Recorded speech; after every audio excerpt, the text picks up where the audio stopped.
কোথায় এসছো? আজকে সোনারপুরে ছোট্ট বাচ্চাটির কাছে এসেছি। এর রোগ গীতিকা দাস, মা বাবা দুজনেই আছেন। আর এনার তো বাচ্চাটির যেটা রোগ হয়েছে 16 কোটি টাকা লাগবে একটা ইঞ্জেকশন। যে 16 কোটি টাকা আপনাদের কাছে কিছুই না, কিন্তু আপনাদের একজনের কাছে নয়, যারা আমার ভিডিওটা দেখেন মিলিয়ন মিলিয়ন মারে। 1 মিলিয়ন মানে 10 লক্ষ।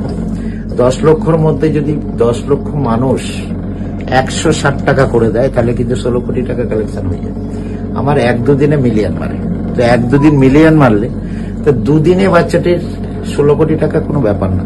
তবে সবার একটা লাঠি আর অনেক লাঠি কিন্তু পার্থক্য আছে, যেটা হচ্ছে অনেকগুলো লাঠিতে মজবুত হয়। তো একজন কেউ আগিয়ে আসা সম্ভব নয়।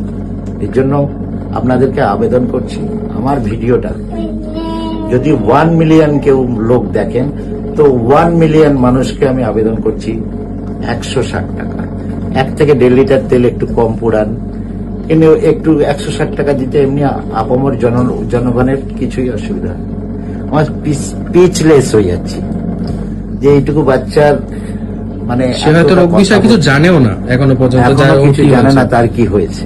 ঠিক আছে, তো 2 বছরের মধ্যেই এটা করতে হয়।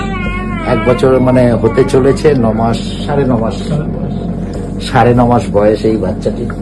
তো সত্যি বাচ্চাটির আমি দীর্ঘায়ু কামনা করি। আর আমার যদি কোনো শিল্পপতি যদি থাকেন, আমার ভিডিও যদি ফলো করেন, প্লিজ এই বাচ্চাটির জন্য একটু হাত বাড়িয়ে দেন। আপনাদের আশীর্বাদ, আপনাদের ভালোবাসা যদি থাকে, এই বাচ্চাটি খুব তাড়াতাড়ি কিন্তু সুস্থ হয়ে আপনাদেরকে আশীর্বাদ করুন। তো দিদি ভাই কিছু বলুন একটু। সকলের কাছে অনুরোধ করব, সবাই তো ওর রোগটা সম্বন্ধে জেনেছেন যে ও স্পাইনাল মাসকুলার অ্যাট্রফি। হ্যাঁ, হ্যালো অরুণদা, এতদিন পর একটা তুমি ভালো কাজ করলে, সত্যি একদম সুপার।